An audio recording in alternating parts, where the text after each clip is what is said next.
नालंदा एक ऐसा नाम है जो इस पूरे संसार के सभी लोग इससे परिचित होंगे, चाहे वो देसी हो या विदेशी। हम नालंदा के बारे में आपको ऐसे ही तथ्यों से अवगत करवाएंगे जो बहुत ही अभूतपूर्ण है।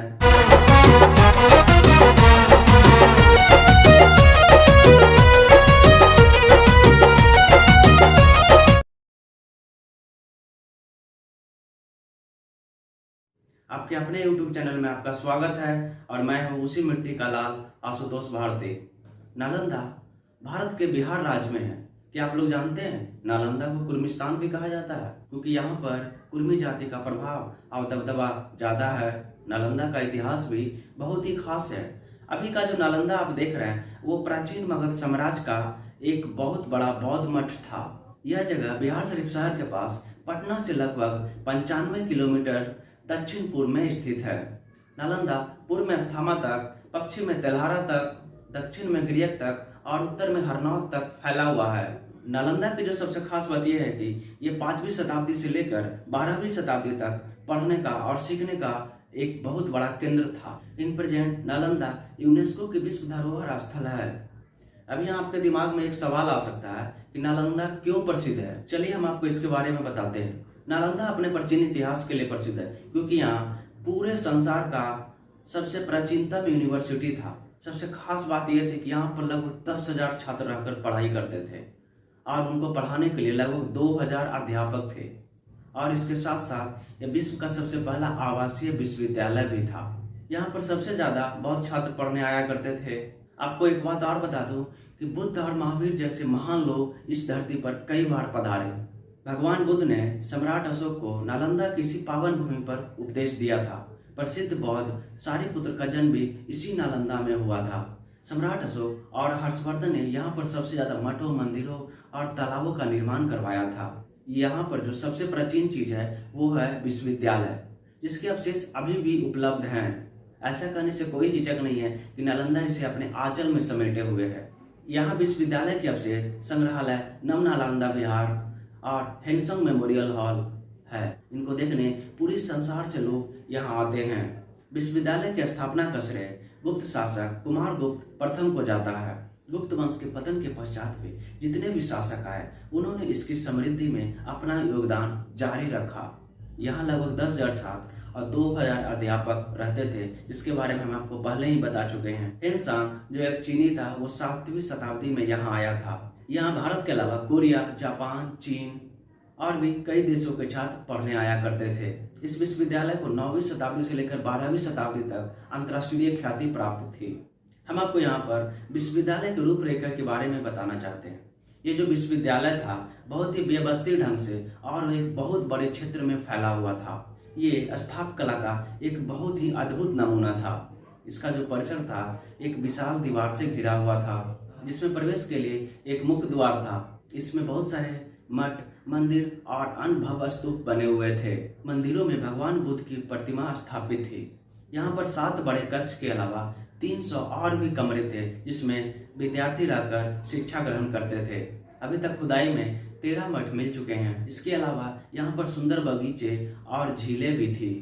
सबसे खास बात यह थी कि इस विश्वविद्यालय को 200 गाँव का दान दिया गया था।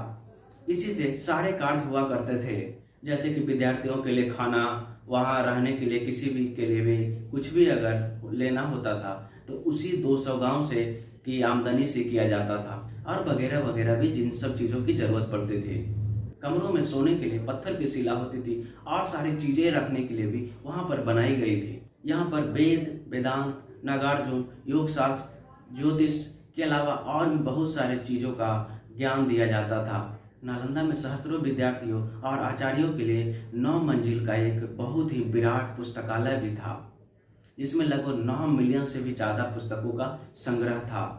यहाँ पर दुनिया भर के हर एक चीज़ों की पुस्तकें मिलती थी। कहा जाता है कि इन पुस्तकों के प्रतिलिपियों को चीनी यात्री अपने साथ ले गए, लेकिन विश्व के इस प्राचीनतम विश्वविद्यालय का अंत 13वीं शताब्दी में हो गया, क्योंकि एक बहुत ही अफसोस की बात है। मेहनाज जो एक मुस्लिम इतिहासकार था और तारानाथ जो एक तिब्बती इतिहासकार था, जिसके उल्लेख से पता चलता है कि तुर्कियों के आक्रमण से इसकी बहुत ही बड़ी क्षति हुई थी।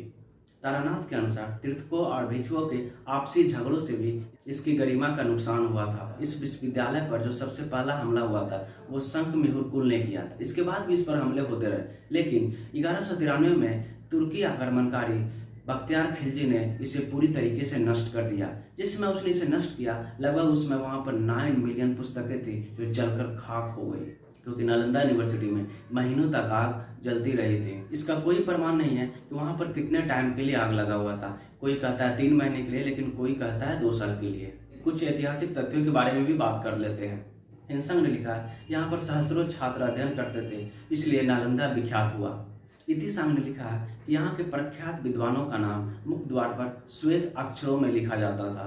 ये दोनों ही प्रसिद्ध चीनी विद्वान यात्री थे। इन दोनों ने यहाँ रहकर सांस्कृतिक और दर्शन की शिक्षा ग्रहण की थी।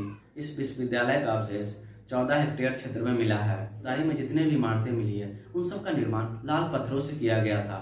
अभी यहाँ पर 2 मंजिला इमारत शेष है।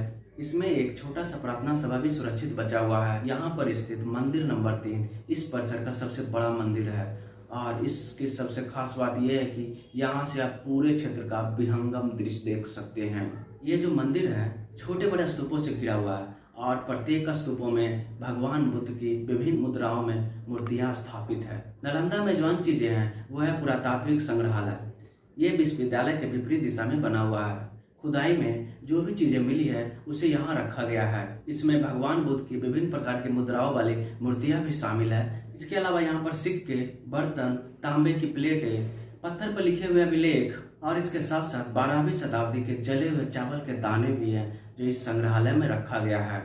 नव नालंदा विहार एक शिक्षण संस्थान है। इसमें पाली साहित्य और बौद्ध धर्म की पढ़ाई के साथ साथ शोध भी होती है। ये एक नया स्थापित संस्थान है जहाँ पर विदेशों से भी छात्र पढ़ने आते हैं। इसकी स्थापना 1951 में हुई थी। ये जो संस्थान है उच्च शिक्षा के लिए उन्हीं पुरानी तरीकों को अपनाता है और ये फिर से पुरानी संस्कृति को जीवंत करने की ओर अग्रसर है। हिंसंग मेमोरियल हॉल एक नवनिर्मित भवन है जो कि चीन के महान तीर्थकर हिंसंग की स्मृति के रूप में बनाया गया है। इसमें आपको हिंसक से संबंधित वस्तुएं और उनकी प्रतिमाएं देखने को मिलेगी। नालंदा शिक्षा और ज्ञान का केंद्र है और साथ साथ यहाँ पर एक प्राचीनतम विश्वविद्यालय भी है, इसलिए यूनेस्को ने इसे विश्व धरोहर स्थल में शामिल किया है। इसके पुनर्जीवन का प्रयास किया गया है, परंतु इस बात का ख्याल रखा गया है कि इसमें कुछ भी बदलाव ना हो। क्या आप जानते हैं यहाँ जो मंदिर नंबर 3 है वो कंबोडिया के अंकोर वाट मंदिर से मेल खाता है। नालंदा और तक्षशिला में भी समानता है। बहुत सारे लोग इस बात को जानते हैं नहीं कि भारत के 7 अजूबों में से एक नालंदा विश्वविद्यालय भी है। नालंदा विश्वविद्यालय के नाम पर यहाँ पर एक नया विश्वविद्यालय स्थापित किया गया। 2010 से ही यहाँ पर शिक्षा आरंभ कर दिया गया है। इसमें नोबेल पुरस्कार विजेता साहित्यकार अमर्त्य सेन का महत्वपूर्ण योगदान है। इसको बनाने में सिंगापुर, चाइना, जापान और दक्षिण कोरिया ने सहयोग किया। इसके अलावा ईस्ट एशिया सम्मेलन के 16 और देशों ने भी सहयोग किया है। नालंदा के इस अविस्मरणीय और अभूतपूर्व चीजों को देखने के लिए वायु मार्ग, रेल मार्ग या सड़क मार्ग, इन तीनों से जाया जा सकता है। इन्हीं वजह से कह सकते हैं कि नालंदा एक महत्वपूर्ण पर्यटन स्थल है और ये हमेशा रहेगा और इसकी खूबसूरती कभी कम नहीं होगी। नालंदा के बारे में जितना भी कहूँ कम है, लेकिन इस वीडियो में बस इतना ही। जुड़े रहे हमारे साथ इस तरीके की जानकारी के लिए। धन्यवाद।